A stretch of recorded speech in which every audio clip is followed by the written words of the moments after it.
Hi, everyone. Thanks so much for joining us today for our lunchtime learning webinar. Today's webinar is Conservation on an Astronomical Scale with AMC's partner, Dr. Doug Arion. We're going to begin in just a minute, but I'd like to take this time to talk about a few logistics. I'm Heather Klisch, AMC's Senior Director of Conservation and Recreation. I'll be moderating today's webinar. Everyone has been muted upon entry in order to reduce inadvertent background noise. However, I would like to direct you to a couple of functions you can use to communicate during the webinar.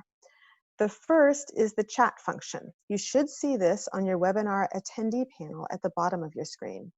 There is an option to send your message to all panelists or all panelists and attendees. I'll be standing by throughout the webinar to address inquiries submitted during the presentation. The other function, which works even better for questions, is the Q&A function, which should be at the bottom of your screen. Please feel free to submit in the Q&A while you have a question that comes to your mind. I'll monitor the questions submitted there and relay them to Dr. Arion at the end of the presentation during the questions and discussion period. This is the 7th in our series of Conservation Lunchtime Learning webinars. It will be recorded and posted with other webinars held to date on the webpage. I'll post in the chat as we get underway.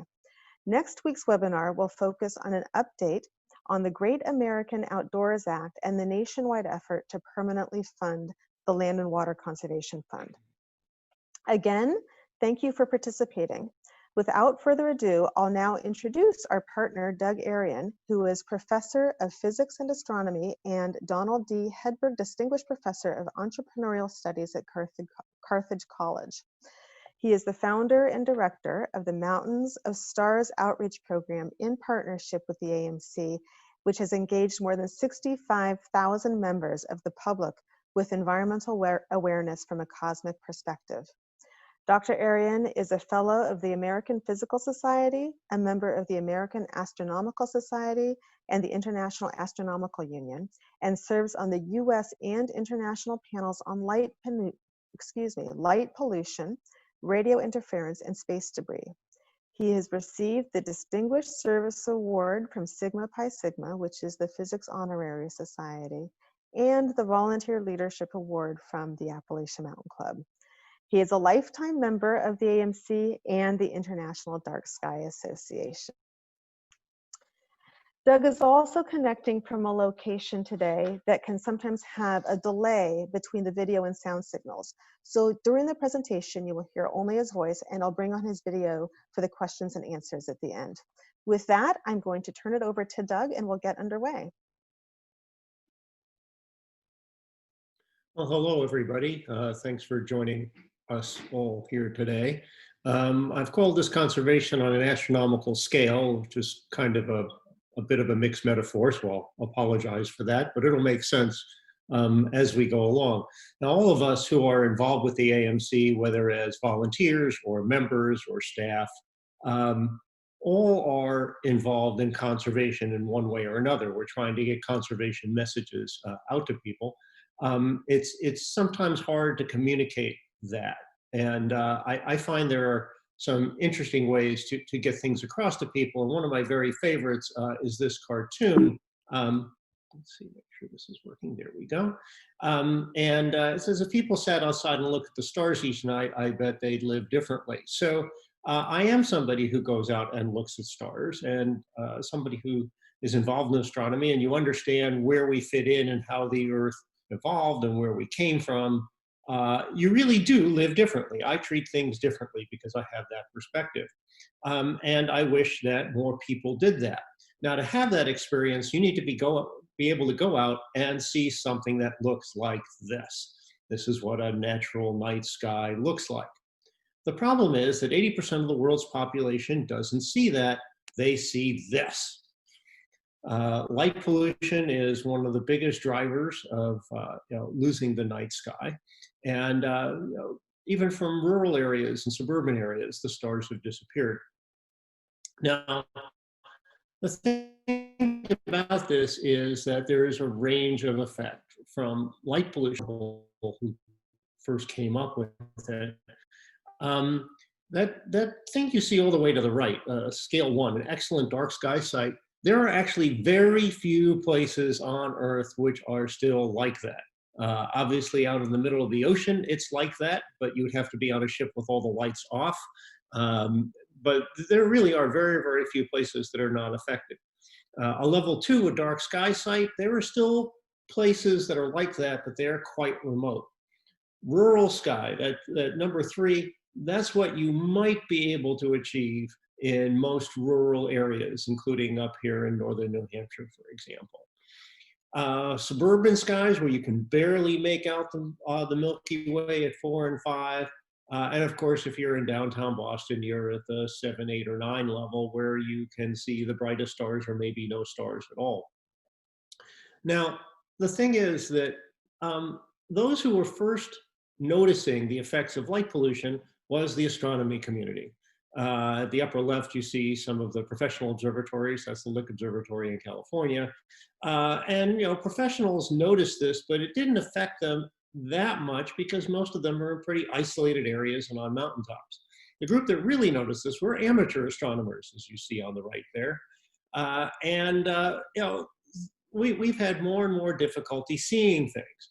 I can honestly say when I was living in Wisconsin, when I first moved to my home in Kenosha, I could make out the Milky Way, and 10 years later, you could not. The stars were just disappearing. So the thing is that what this situation is that the astronomy community represents the canary in the coal mine. If you have a canary and it dies in the coal mine, the problem isn't the canary died. The canary dying is the indicator that you have a much bigger problem, which in this case is fires or lack of oxygen if you're down in a mine. Well, astronomical situations are the same. If you can't see the stars, the problem is that you can't see the stars. The problem is that there's something blocking them. So while the astronomy community might have seen this, they watched that disappear. And what this is the symptom of the problem. Sure, we would love people to see the stars, but the real problem isn't that you can't see the stars. The real problem is that there is too much light and too much light going in the wrong places. It's not that we don't need light. Of course, we need light to see things, but we shouldn't be wasting light and putting it in places where we don't need it, like up in the sky. Now, I'd like to give you a couple of analogies for what I mean by this. If you have a situation where from your office or your home, you can't see the mountains because of the smog, the problem is not that you can't see the mountains, it's indicative of the fact that you have an air pollution problem. Of course, if you solve the air pollution problem, the mountains come back and you get the view out your window again. I don't think too many people would be out there asking for clear air just so that they can get a view. They want clean air so that they can breathe. Similarly, the people who are fishermen and seeing dead fish in the water, yeah, they might be concerned about having live fish, but the real problem is that there's something wrong with the water. So the same thing applies here in light pollution. If you can't see the stars, that's the symptom of having bad lighting. It is itself not the problem, it is the symptom of the problem. Now, here's the bad news. Light pollution is a much bigger problem than just losing stars. It has effects on people, plants, wildlife, and of course we lose the night sky. So I'd like to go through some of these effects so that you realize just how big a problem this is and why it's a much bigger conservation effort than just getting the stars back. First piece of bad news, if you live in a light polluted area and your home is illuminated by street lights, for example, or lots of industrial lights, you are at higher risk of getting breast or prostate cancer. It also contributes to obesity and diabetes. So there are direct health effects of living in environments which are light polluted. Having a lot of light, which produces glare and deep shadows, actually makes it less safe. Most people, the thought is, light is good, more light is better. If I want to feel safe, I want to have a lot of light around. So if you have bright lights all around your house, what you're actually doing is producing glare. And guess what? Thieves have been interviewed, those who've been incarcerated, and it turns out that they only go after brightly lit houses. They don't go after dark houses because to go into a dark house, they need a flashlight and you can see them and they can't see you. But if you have a brightly lit house, lo and behold, you can't see out. You can't see them, but they can see you. So believe it or not, having lots and lots of light does not make things better. Glare is a major issue. Most of you are probably familiar with trying to drive in the rain with street lights or oncoming cars, and that makes it very difficult to see. Bright glare is an issue and it's becoming a bigger issue. There's something called disability glare. As we age, the lenses in our eyes develop a film on them called cataracts, and you start developing them as soon as you're born. So it's just a matter of they slowly get worse. As we have an aging population, we have less and less night vision. And creating more glare actually makes it less safe. And you may be familiar with those bright blue headlights, and you probably complain about them because they create that kind of glare. Well, overhead road lights, bad signage lighting, all of those things make it much more dangerous to be on a roadway than if you didn't have any lights. Because think about it, your headlights are the best lights you can have. They light right in front of you. They're at belly button height, so anybody or anything on a road is brightly illuminated, and you don't have any glare in your eyes. Birds are greatly affected by light pollution. Many navigate using stars. They navigate using the sun. And many of them get affected and get trapped in the lights of cities. Over 1 billion birds die each year migrating because of light pollution. Think about that. That is 1 billion birds lose their lives because we have too much light in the wrong places. So, tremendous effect on birds. And it affects insects as well. Some of you might remember when you were younger, there were lots of fireflies. Go out on a summer night, fireflies everywhere. You might have noticed there are nowhere as many fireflies as there used to be. Well, that's because they only communicate with each other when there is darkness. And so there'll be, I forget which gender does the first blinking, but the other one doesn't communicate back because you have too much light around. So their populations have been plummeting. And insect populations are very important. And we have another major issue. Pollination, which is driven primarily by birds and insects, is down tremendously because of light pollution. So in light polluted areas, a study done in Germany found that pollination can be dropped by as much as 62%. So only 1/3 as many plants are pollinated as in dark areas. Turns out that most of that activity actually happens at night. Artificial light makes it hard for the insects to separate the flowers from the background. They therefore don't find the flowers and pollination is dropped. Now, it's not just a matter of flowers. Remember that your food supply is tied into things that are growing, and those things are pollinated by insects. So if you happen to like food, for example, this turns out to be a much bigger issue than just losing a couple of flowers here and there. So tremendous effects on that population as well. Trees and plants are heavily affected. The length of daylight things. So for example, a lot of animals that change color from summer to winter, they're white in the winter, dark in the summer, that's not driven by temperature, that's changed by the length of daylight. So as days get longer, fur darkens up for summer. When days get shorter, fur turns white. The problem is if you have artificial light around, of course, it makes it seem like days are longer earlier than they really are. So when it comes to flowering trees or trees in general, what you find is that they seem to think that spring is happening earlier than it actually is because days seem to be getting longer because of the background light from light pollution. So a lot of these plants start to flower early, start to bud early.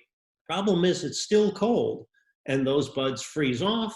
That ends up killing the tree or the plant. And so light pollution contributes to the death of many plant species.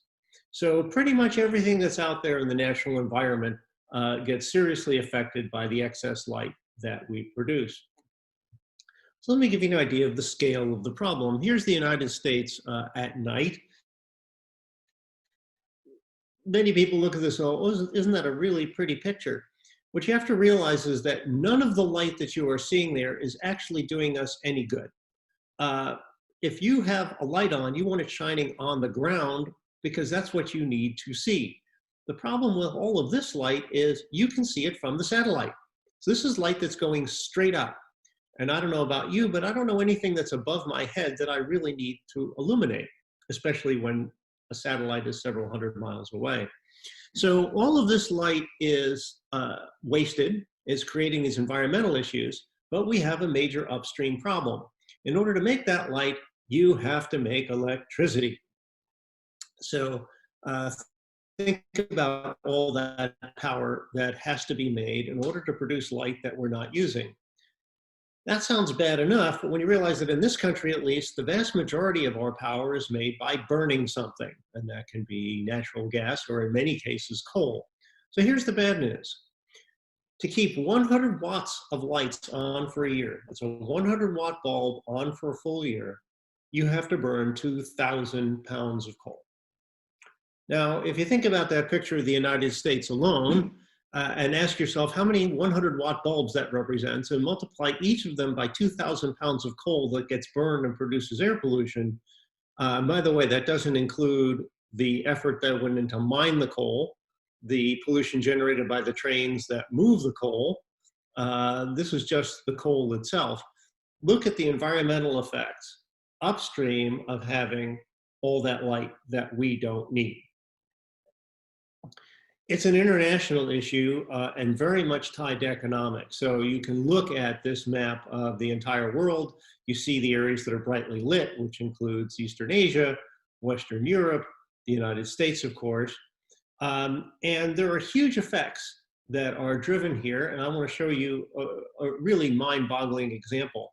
If you look at East Asia and you compare North Korea and South Korea, South Korea, of course, is completely lit up. Very, very active country with lots of stuff going on, tremendous amounts of light pollution. I don't think you could see the stars anywhere in that country. And then look at North Korea. Interestingly, if you go back to one of the first effects I talked about, the effects on human health, if you go to areas that have no night lighting, like North Korea, certain areas in China, for example, where you know the living conditions are otherwise terrible, believe it or not, their cancer rates are lower than in the places with bright lighting. So there's been some very detailed studies on the epidemiology of, the epidemiology of these diseases and their connection with light pollution. But here's a perfect example looking at North Korea where there's barely a light on anywhere. It's getting worse. You can take a look from 1950 to basically projections shortly after present day, and you see the growth in lighting across the United States. It's quite remarkable, expecting to see these, this kind of light pollution being generated. So let's take a look at the Northeast, the area where most of us are located. And you can easily pick out at the bottom there, Boston, Springfield, Hartford to the left of that, Albany, Montreal, Quebec City, and so on. And northern New Hampshire and up into Maine looks pretty good. And certainly the sky here, I live in Twin Mountain, New Hampshire, is not too bad. Thing is, I can tell you, it's nowhere as dark as it was when I was a kid, but it's still not too shabby. But now let's take a look at it in more detail. Here is the light pollution map, basically from almost to the New York border in Connecticut up into southern New Hampshire. And you can see these areas and realize, take a look at the right, you have that scale of brightness. Black would be actually really dark. There aren't any areas that are even the dark blue until you get way, way out into the Atlantic. You have to go very, very far out before you actually have even moderate darkness. And even out there, it isn't really dark until you get many hundreds of miles away from the landmass. So let's take a look at our area here. So again, you can recognize Boston at the bottom there, and Montreal to the upper left. Now, this is the data that was taken in April of 2012, okay? I'm now going to show you the data from 2018. And you can see a rather substantial growth in the lighting. Now, there are several reasons for this. One is general development. There are more people, there are more businesses, more houses. But the biggest reason is actually something that should have been a good thing and is turning out to be a not good thing, which is the conversion of lighting to LED. Now, LEDs are a great thing. They send their light mostly downward. That's a good thing. They use very little electricity. They're very inexpensive. They use very little power. Wonderful thing. The problem is that Americans are greedy. So if you go to McDonald's and you get the $1 any size you can get drink, nobody picks the 16-ounce size. They pick the 30-ounce size because, after all, it's a better deal. Well, the same thing is happening with LED lighting. LEDs are so cheap and use so little electricity, the towns go, well, if light is good, well, it'll be safer if we put more up. Light is good, more light must be better. We'll put in big, bright lights. So the problem is that the LEDs that get put in are generally too big, too bright, and too blue. And that creates the issue. So we realize we do need light on the ground. You need light to be able to see. But only the light that actually goes where you need it is useful. All the other light is just doing damage. It's either wasting energy at the very least, creating glare, illuminating a residence and creating health effects, or creating sky glow, which does no good whatsoever anywhere on the planet. The solution is you use light fixtures that only send light downward and lights of the right intensity and the right color. And as you can see, you can get almost any style you can imagine in fixturing that sends light downward.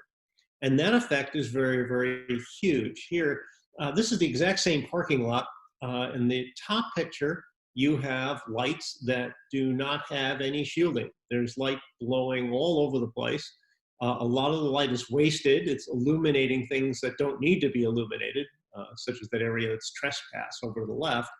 Now, if you put shields on them, and now you can use smaller bulbs because all the light is going to good use, you'll notice that the parking lot is well illuminated.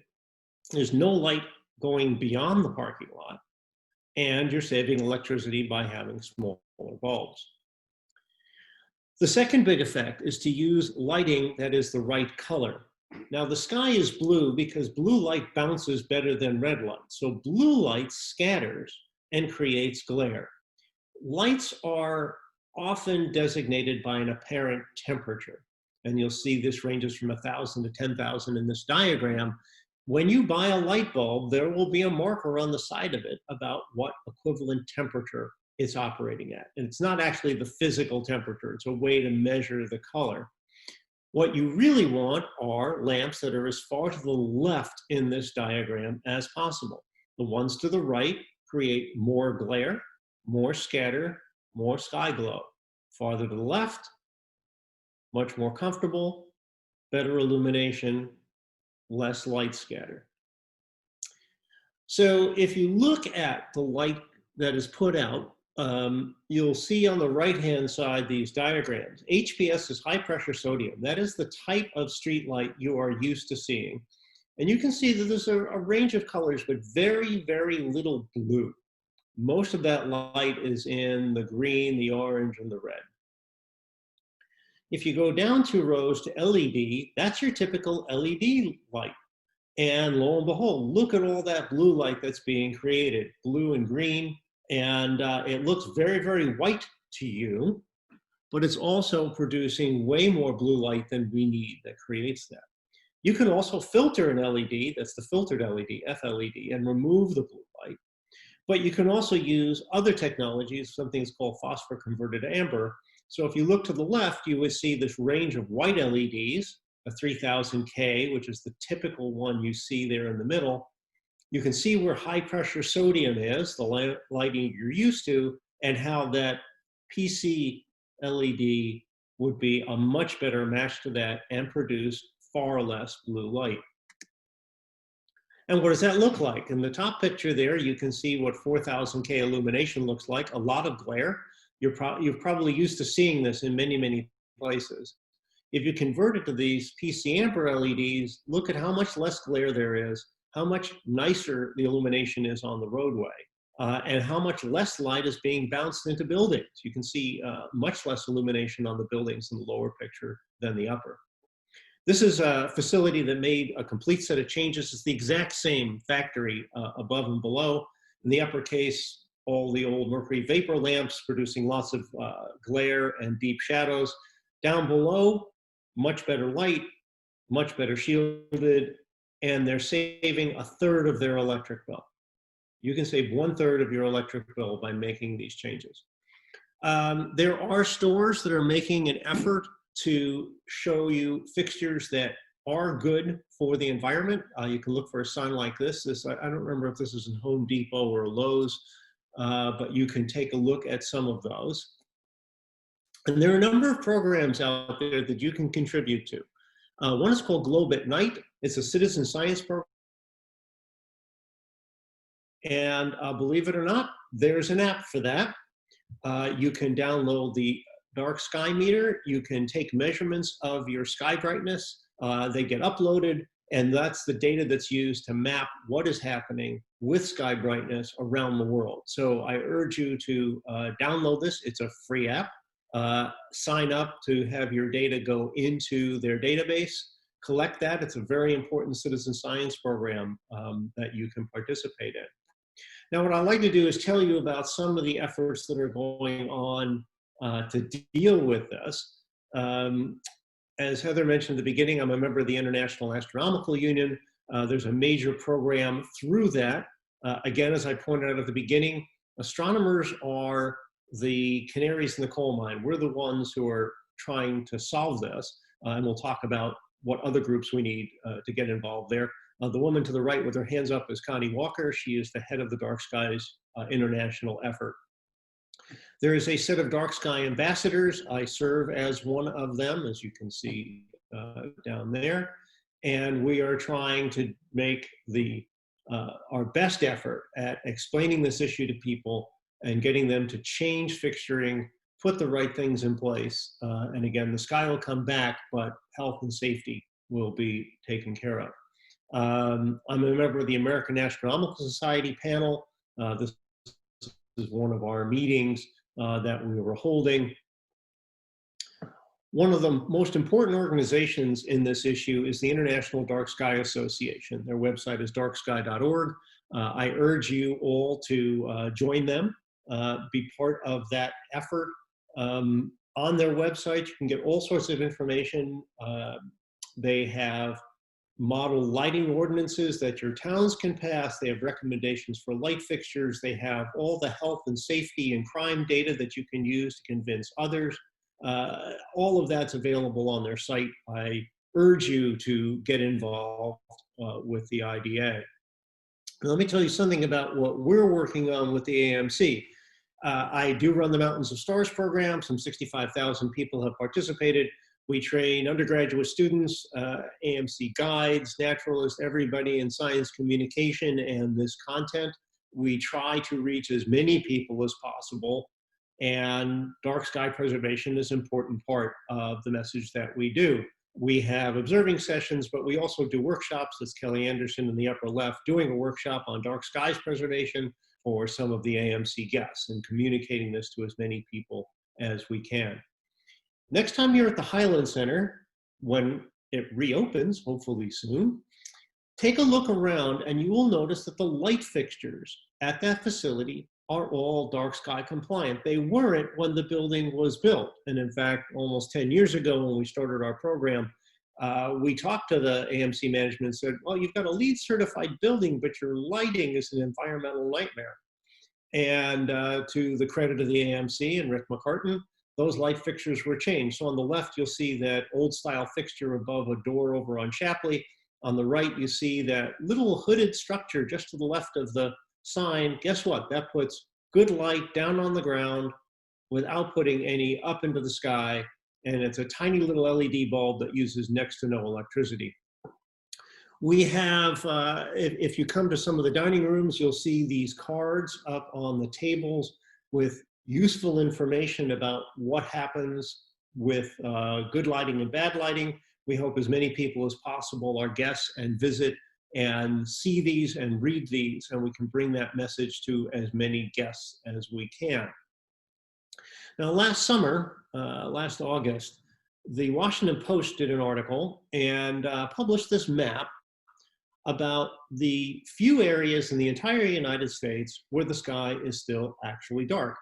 Most of that area in the West is not just uninhabited, it's uninhabitable. You're looking at major desert areas and mountain areas.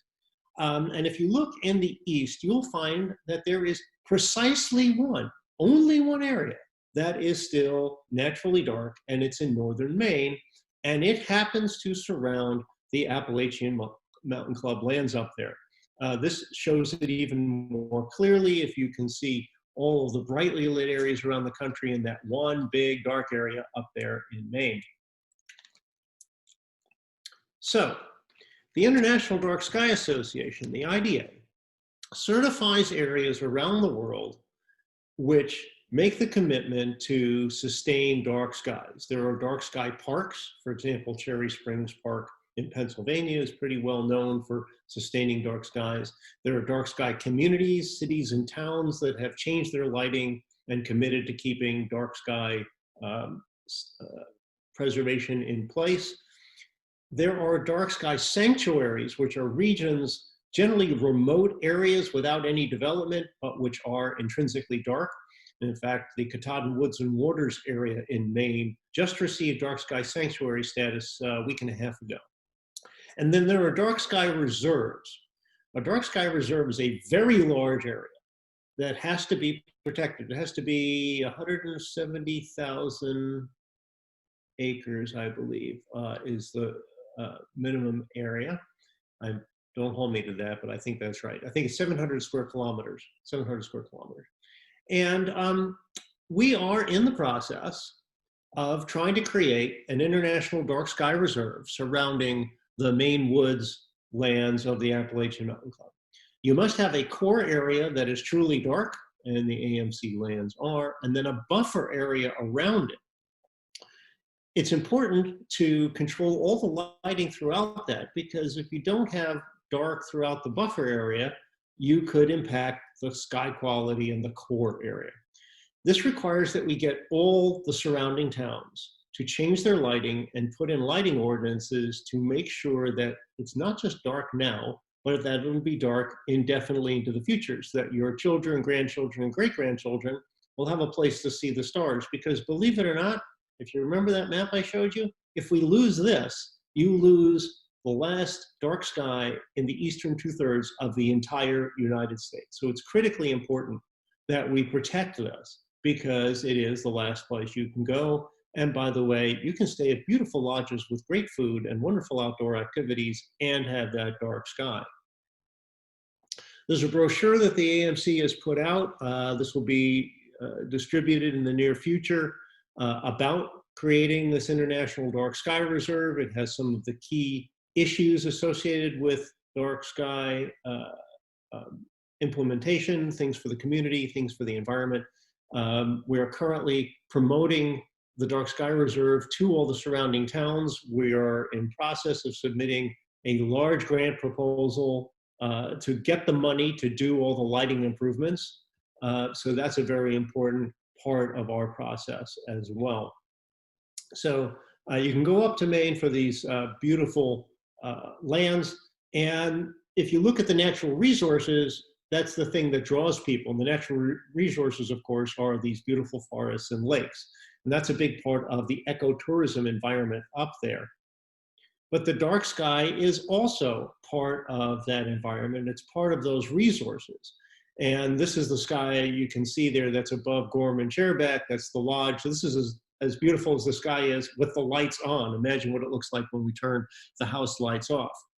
So with tourism being the major industry up in northern Maine, one of the things is that if you get a dark sky reserve, it will draw people. People actually travel around the world to come to dark sky reserves because it's a unique environment. Just as people come up to Moosehead because it's an incredible lake, they will come up because we have an incredible sky, and that generates money. So one of the major ways that we promote dark sky preservation is the fact that actually it saves money because you're using less electricity. It saves maintenance money because LED bulbs last a very long time. And it actually draws tourism. So we hope to develop a whole new body of visitors, a whole new membership group to the AMC from the amateur astronomy community who will want to participate in this incredible starry environment that we have. So there are quite a few things that we've talked about here, and I'd like to mention the things that you can go ahead and do yourself to contribute to this issue. The first we mentioned was the International Dark Sky Association. Go visit their site, look at the resources that are there, communicate those to others, share it with other people, become a member of the International Dark Sky Association. It doesn't cost much, but all the membership fees help that mission just as all of our membership dues to the AMC help its mission. You can look at the lights around your own house. You can identify the lights that are spilling all over the place. This particular house, I showed it before, this is an abomination. If you look at the lights under the trees, they're lighting the trees, but the lights are on the ground, so most of that light actually goes up into the sky. Very little of it hits the tree. I'm not quite sure why you need to light up your trees anyway. So that's an environmental mess, and imagine what they're spending on electricity that they don't need to spend. You can participate in the Globe at Night program. You can download the Dark Sky app. You can make measurements all the places you're at, whether it's your home, your business, when you go on vacation, when you visit your friends, upload those data, and that can be used to help track this issue. You can talk to your towns about changing the street lighting. By the way, most places you don't need street lighting. Your best lighting is your headlights. You might want sidewalk lighting for walking, but you really don't need overhead lighting in a lot of places. But if you're going to have it, choose the lowest temperature lighting you can get. You can get 2200 or 2700, even better PC amber. Make sure they have glare shields. You can do a lot, but you'll have to influence your towns to do that. Again, the IDA has lots of information. There is legislation that is passed in towns and states. There is currently legislation pending in Boston for the state of Massachusetts to put lighting standards in that would apply statewide. You can help make this happen if you happen to be a Massachusetts resident by contacting your state representatives and telling them that you're very concerned about the effects of lighting and you want those bills passed. That's a very important thing you can do. And of course, if you're in other states, you can push for the same thing through your respective legislatures. Daniel Goleman has written some terrific books, put one out called Ecological Intelligence 2 years ago. And he points out that no matter how green you are, you're going to have an impact. I mean, you're going to have lights around your house. You've got to have some light. You bump your nose on the door if you didn't have that. But do it the best way you can. Know what your impact is. Do it better. And most importantly, share it.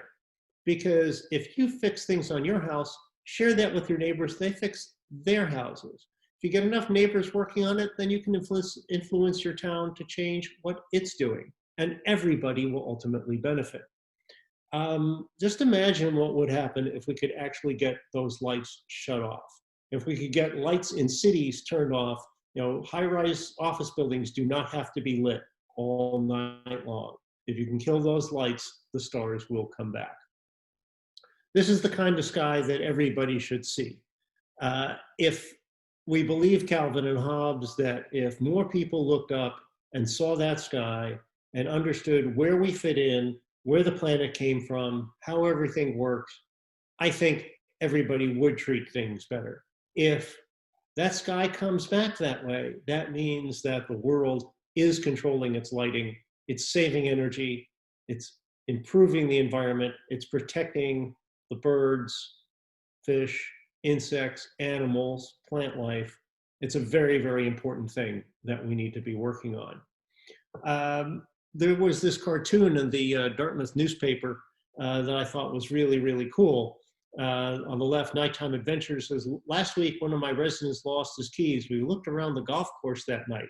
On the right side says, we didn't find his keys. We found them eventually. Whoa, dude, look at the stars. I feel like I'm flying, but we found something greater. So there's the thing. You get out, There's something really great about seeing the sky. I invite you to check out our Facebook page, Mountains of Stars, and our website. If you go to our website, mountainsofstars.org, there is a learning center. We have a whole library of information on dark skies preservation. We link to the IDA. You can link directly to Globe at Night. We have articles, diagrams, pictures, maps, all sorts of information that you can draw from. So please take advantage of that. I know in the post-webinar email that you'll each get, we'll provide this information so that you'll have direct access to it. And we hope to try to continue the Mountains of Stars program and to keep the students involved. Obviously, this summer we are not supporting any students, but we hopefully will be able to continue that program, and that is also linked through our website. So that's information I'd like to provide you about dark skies preservation, the importance of it as really a major conservation effort. It's not just about bringing the sky back. But when the sky comes back, that tells you that we have done a lot to help the environment in all sorts of different ways. So that's my spiel. I hope that's interesting. And if you have questions, I'll be happy to answer. Heather, did you want me to turn my video on? Sure, Doug, why don't you bring your video on? And thank you so much for that. It's just terrific. And I know, I have to say, the first time I visited the area that where AMC now owns land in Maine, I was, one of the remarkable things was when the sun went down and the stars came out. I invite everyone to either write questions, or this is a nice size group. Also, I think feel free to raise your hand. There's a raise hand feature at the bottom of the participant list. If you have a question for Doug, feel free to raise your hand and I can unmute you. So far, oh wait, okay, we have some questions coming in by way of the chat. Here's a question, Doug. Lowering this. Hold on. Doug, can you expand on what we might be learning in a positive sense from the impacts of the current pandemic on the environment specific to dark skies? Is there anything that, I know environmental observations are being made, is there anything that's being noticed in the realm of dark skies during the current pandemic? Some indirect things. I know that air pollution is down in a lot of places because factories are not operating. I just saw a piece which says that the Himalayas are visible from the cities now for the first time in eons because the air is now clear because the factories aren't operating. There's a lot of that through Europe as well and in the United States. I'm not sure there are any specific dark sky related things. Obviously, having less aerosols in the atmosphere scatters less light and things would be clearer. And in fact, right now, with many businesses closed, if they all turned their lights off, they'd be saving money and bringing the sky back. But most places haven't necessarily turned their lights off. We'd love that if they did. And they discovered that they probably don't need them on as much as they do, but have not seen any very specific connections between a cutback in industrial activity and dark skies. There could have been more had lights been turned off. Wonderful, thank you. Any other questions?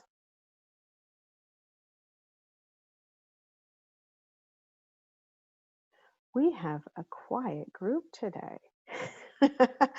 Doug, your information is always so comprehensive and so wonderful. I have to say thank you again. And to everyone, if you have a question, feel free to raise your hand now. In the meanwhile, I want to thank you again for joining today. You will receive a follow-up email with some additional information, including the link to next Wednesday's webinar, which again will focus on the Land and Water Conservation Fund and the Great American Outdoors Act. It will feature Amy Lindholm, who is the National LWCF Coalition Coordinator. I will also paste in a link. I just pasted in a link where you can go and you'll be able to find the recording of this webinar. You can find the recordings of past webinars. And I have to say, Doug, thank you again so much. And everybody have a wonderful day. Thank you. This was a lot of fun. Hopefully it's useful information for everyone. Okay, thank you. Thanks, everyone. Have a good afternoon. Gosh.